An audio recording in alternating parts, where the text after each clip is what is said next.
আসসালামু আলাইকুম। আমি এখন আছি গাজীপুর জেলার সদর উপজেলায় হারিকেন এলাকার রূপজান বিবি দারুল হুদা মডেল মাদ্রাসায়, এবং তার পাশে রয়েছে আব্দুস সুবহান জামে মসজিদ।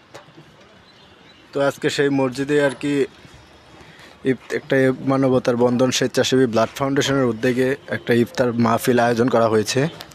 তো সেখানটারই কার্যক্রম আপনাদেরকে তুলে ধরা হবে।